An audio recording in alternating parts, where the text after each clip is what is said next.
April 18th, 1945. A ditch carved into the Bavarian mud, somewhere west of Ansbach. The world is the smell of wet kine and diesel fumes. For Lieutenant Franz Kessler's depleted anti-aircraft battery, the world has shrunk to this cold, muddy scar in the earth. Among them is 19-year-old Elisabeth Schmidt, a Luftwaffenhelferin, a female auxiliary.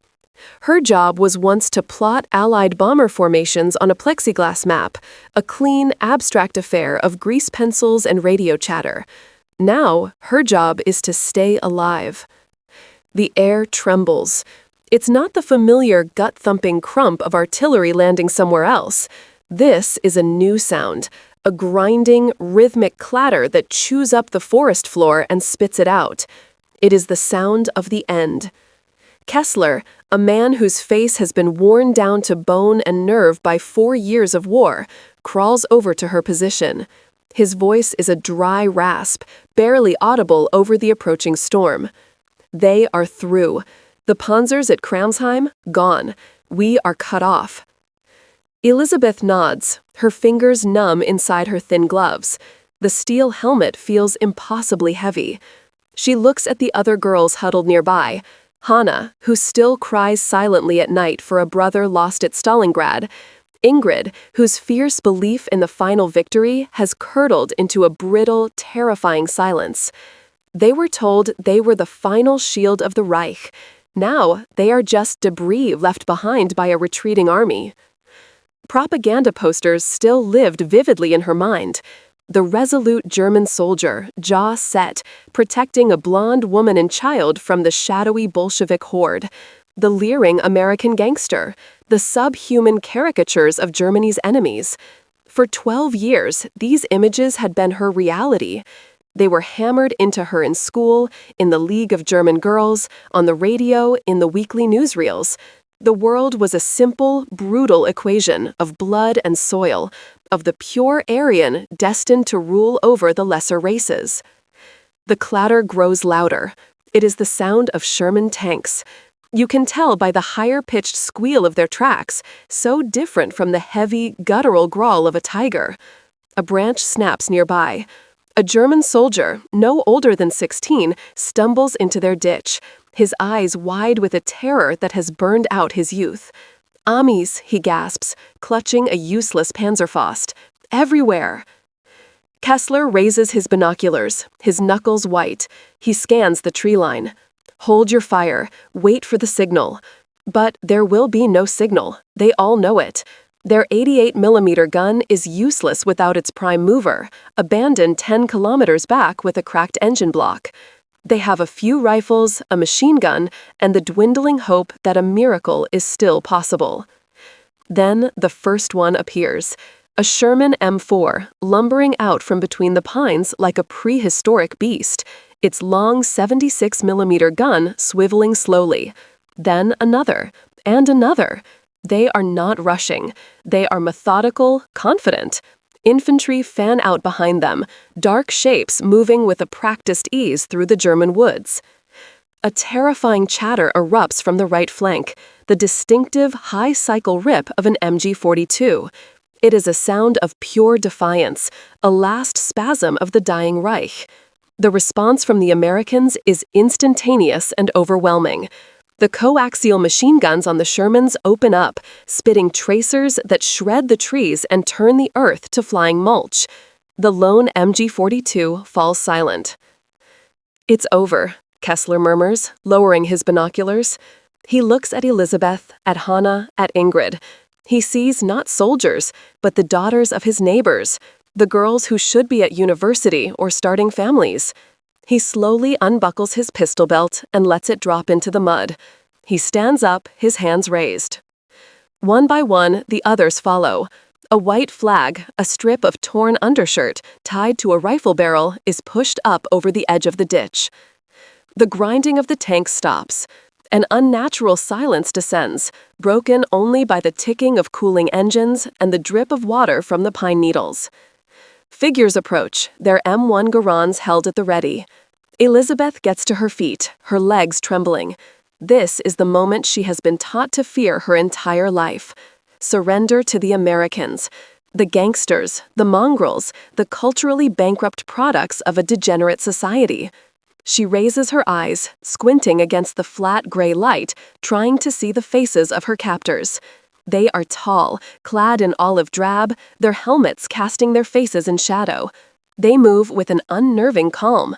And then one of them steps into a sliver of light filtering through the canopy. And the world Elizabeth Schmidt thought she knew, the one built on a decade of unshakable certainty, dissolves into a silent, terrifying question. His face is black. The man's skin is the color of polished mahogany. It is not the grotesque, exaggerated caricature from the posters in the post office. It is just a fact, like the color of the mud or the gray of the sky. But it is a fact that Elizabeth's mind cannot process. She stares, her fear momentarily eclipsed by a profound, paralyzing disbelief. He is a soldier. He wears the same uniform as the white soldiers fanning out around them, the same helmet, the same canvas webbing.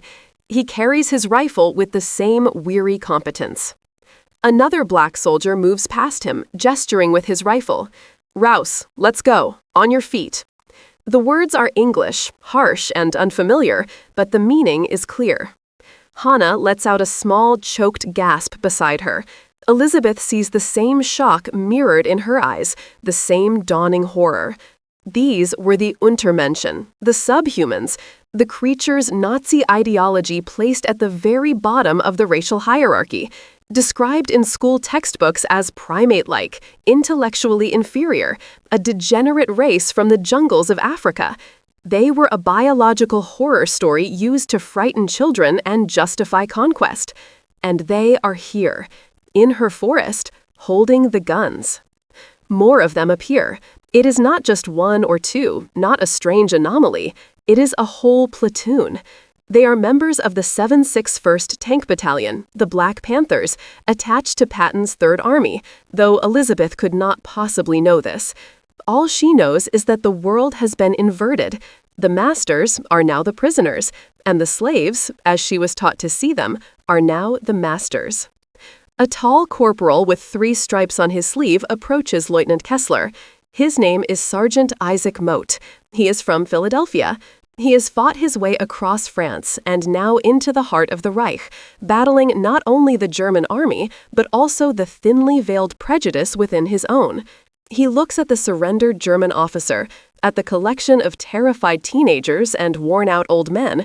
He feels no triumph, only a deep, abiding exhaustion. "Any more of you in those woods?" he asks, his voice calm, professional. Kessler, fluent in English from his university days, shakes his head. "We are all that is left of the unit."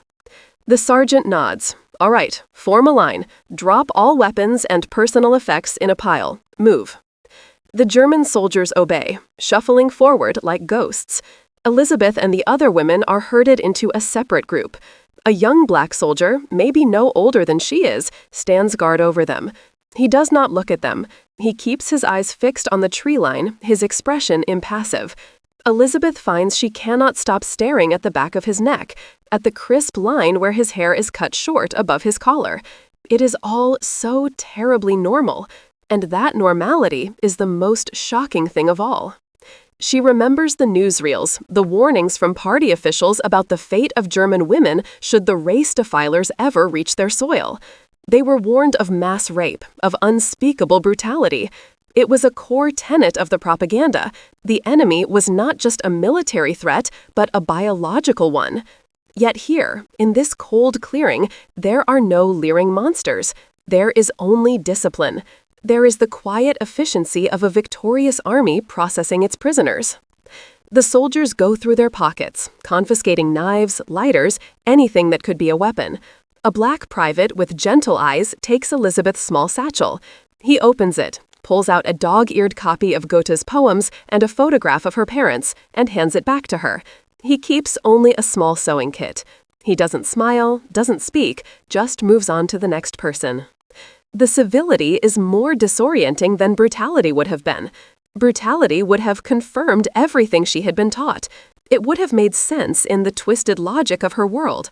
This quiet, detached professionalism makes no sense at all. It chips away at the foundations of her reality. They are marched out of the forest and onto a muddy road. A convoy of GMC trucks is waiting. The prisoners are ordered to climb into the back of one. As Elizabeth is hoisted up, she looks into the face of the soldier helping her. He is another black man, his face spattered with mud, his eyes weary. He meets her gaze for only a second, his expression unreadable. There is no hatred there, no lust. There is nothing but the blankness of a man doing a job he wants to be over. As the truck rumbles to life and pulls onto the road, she huddles with the other women. Ingrid is staring straight ahead, her face a mask of stone. But Hannah is weeping, her body racked with silent sobs. Elizabeth puts an arm around her, though she herself is trembling. They are heading deeper into enemy territory, into a future she cannot begin to imagine. Her world had not just been conquered by the enemy, it had been turned upside down by men whose very existence, in a position of authority over her, was supposed to be impossible. The posters had lied, and if they had lied about this, what else had they lied about? The temporary prisoner of war collection point is a muddy field ringed with barbed wire, set up near what was once a prosperous farm. The farmhouse itself is now a command post, a jeep with a star on its hood parked where a milk cart should be. For 3 days, this field has been Elizabeth's entire world. The shock of capture has subsided into a dull, monotonous reality of damp, cold, thin blankets and 2 meals a day of sea rations and hard biscuits. But it has also become a place of intense, unwilling education. Her guards are not the men of the 761st Tank Battalion who have already moved on, pushing deeper into the crumbling Reich. Her guards are from a U.S. Army quartermaster truck company, a segregated unit tasked with logistics and, when necessary, prisoner handling. Nearly all of them are African American. During the long, empty hours, Elizabeth watches them. She cannot help it. Her gaze is drawn to them, trying to reconcile the men she sees with the monsters of her imagination. You sit with your back against a fence post, the damp seeping into your thin coat, and you watch. You watch a corporal, a man named Miller from his stenciled helmet, meticulously cleaning his M1 rifle. His hands are large but deft, moving with a familiarity that speaks of endless repetition. He doesn't look like a savage. He looks like a soldier. You watch 2 privates unloading crates of rations from a 2.5 truck. They laugh with each other, a deep, easy sound that carries across the field. Their joke is in a language you don't understand, but the grammar of their camaraderie is universal.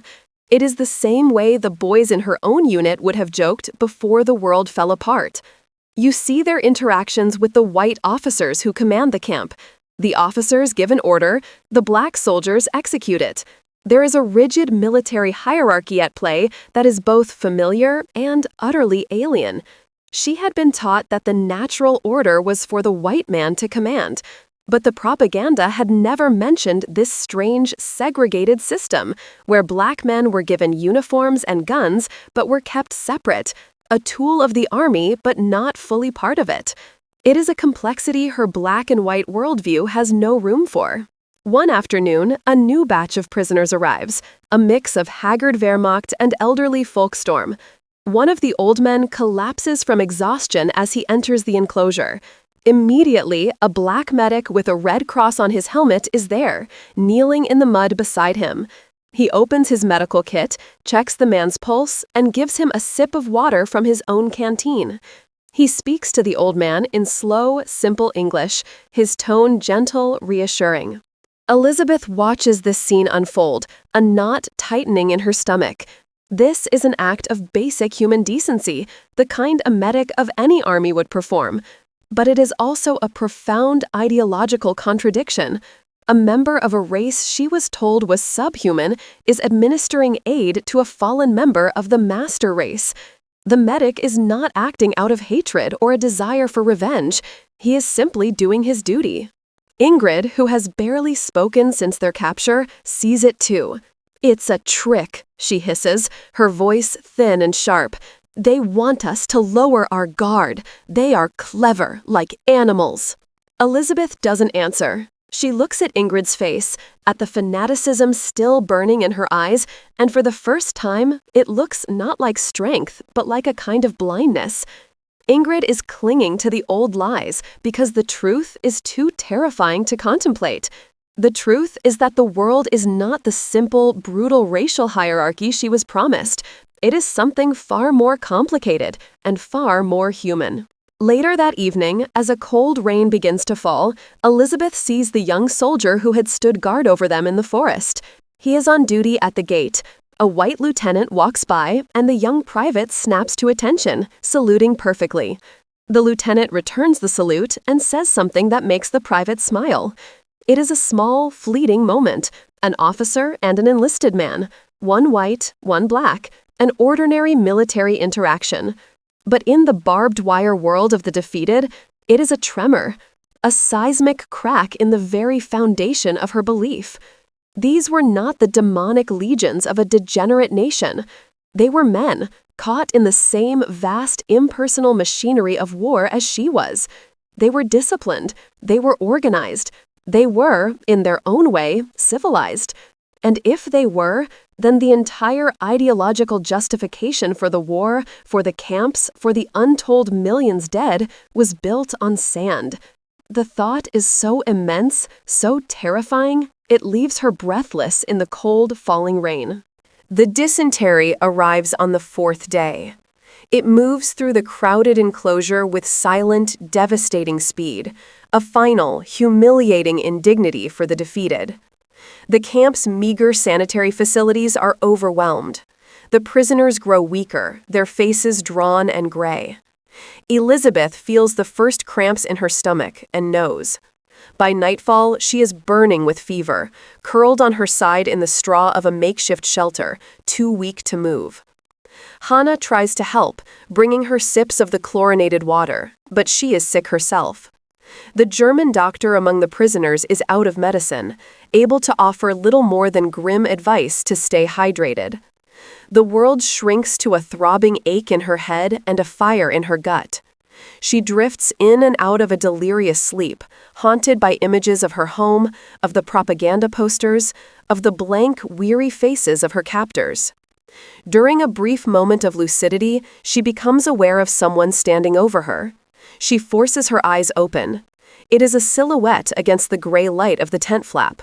A soldier, an American guard on his rounds. As her vision clears, she recognizes him. It is the corporal who had questioned Lieutenant Kessler, the one who seemed to be in charge. Sergeant Isaac Motive. He looks down at her, his expression unreadable in the dim light. In her fevered state, the old fears, the ingrained propaganda bubble to the surface. Is this it? Is this the moment she was warned about? She tries to push herself away, a small, weak movement in the straw. The corporal says nothing. He just watches her for a moment, then turns and leaves. Relief washes over her, followed by a wave of nausea. She closes her eyes, succumbing to the fever again. Sometime later, it could be minutes or an hour, she feels a hand on her shoulder. Her eyes snap open. He is back. This time he is kneeling beside her. In one hand he holds a metal U.S. Army canteen. In the other, 2 white pills. He doesn't speak German. He points to the pills, then to his own mouth. Then he points to the canteen. He is offering her medicine. He is offering her clean water. She stares at him, her mind a fog of pain and confusion. This is the ultimate test of her crumbling worldview. Here is the enemy, the racial inferior. He is alone with her. She is helpless, and he is offering her aid. Ingrid's voice echoes in her head. It's a trick. But her body is screaming with thirst. Her throat is so dry it feels like it's lined with sand. Her own canteen is empty, and she is too weak to get to the water barrel, which is likely contaminated anyway. The corporal's face is patient. He is not forcing her. He is simply waiting. His eyes are not filled with malice or pity. They are just observant. He is a man with a job, and part of that job, apparently, is to keep the prisoners from dying of disease. Slowly, hesitantly, Elizabeth reaches out a trembling hand. He drops the 2 sulfa pills into her palm. Then he unscrews the cap of his canteen and holds it to her lips. The water is cool and clean. It tastes like life itself. She drinks greedily, the water spilling down her chin. When she is finished, he screws the cap back on and stands up. He looks down at her one last time, gives a slight, almost imperceptible nod, and walks away. Elizabeth lies back in the straw, the pills still clutched in her hand. She swallows them with the last of her own water. The act is a surrender, not to the American army, but to a reality that can no longer be denied. The propaganda was not just a distortion or an exaggeration. It was a complete, profound, and deliberate lie. It was a poison, and she had been drinking it her whole life. Hannah, lying nearby, saw the whole thing. She says nothing, but her eyes are wide. From across the shelter, Ingrid glares, her face a mask of pure hatred. "You let him touch you," she spits, the word barely a whisper.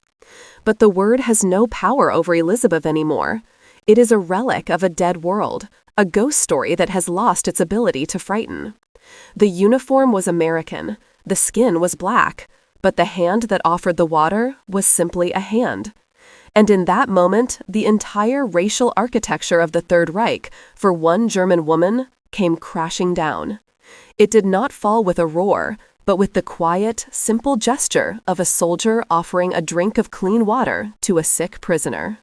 The fever breaks 2 days later. Elizabeth wakes to the sound of truck engines and shouted orders. The camp is being dismantled.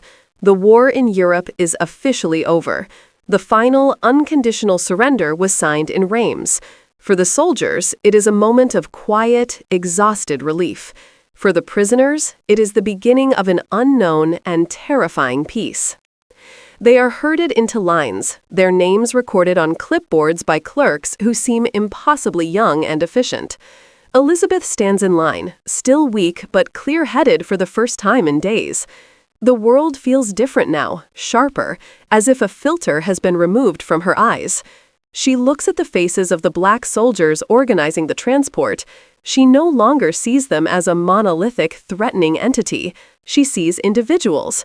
The serious sergeant, the laughing privates, the young guard who smiled at his lieutenant. They are simply men who have won a war and now want to go home. She sees Sergeant Motive one last time. He is standing by a jeep, talking to a white officer, pointing at a map spread across the hood.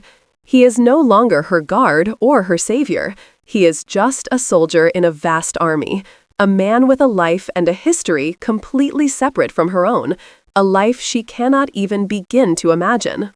He glances up and his eyes meet hers for a brief, fleeting second across the muddy field. There is no recognition, no shared moment. There is nothing. He is already moving on, his war continuing in paperwork and logistics. And she is a piece of that logistics, a name on a list to be transported to a more permanent camp. The prisoners are loaded onto another convoy of trucks. This time, Elizabeth is separated from Hannah and Ingrid. She finds herself sitting next to a woman who was a telephone operator from Munich. They do not speak. There is nothing to say. Each prisoner is locked in their own private world of memory and fear. As the truck rumbles down the road, away from the farm and the barbed wire, Elizabeth looks out at the ruined landscape of her homeland. The villages are shattered, the fields are scarred by tank treads, the bridges are blown.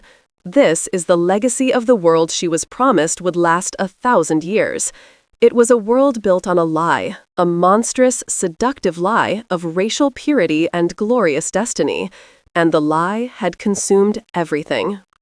The encounter in the camp was not an absolution. It was a reckoning. It did not erase her complicity as a small cog in the vast machine of the Reich. It did not answer the question of what would happen to her or to her country. Instead, it had simply shattered the lens through which she saw the world, leaving her with a terrifying, unwritten map. If the black soldiers were not the subhuman monsters of the propaganda, then who were they? And if the Germans were not the master race, then what were they? What did it mean to be German now, in the shadow of this immense moral collapse? The questions are overwhelming, and she has no answers. The road ahead leads to another camp, to interrogations, to a long and uncertain process of denazification. It leads to a future where she will have to rebuild not just her life, but her entire understanding of humanity. The truck passes a column of American armor heading in the opposite direction, back toward France. On top of a Sherman tank, a group of black soldiers are sitting, their rifles slung over their shoulders. One of them is playing a harmonica, a mournful, bluesy tune that hangs in the spring air. They have fought and bled for a country that treats them as second-class citizens, to liberate a continent from a tyranny built on the same hateful logic of racial supremacy they face at home. Their war is not over either. For Elizabeth Schmidt and for a generation of Germans, the war was over. But the long, difficult task of seeing the world and themselves with new eyes had only just begun.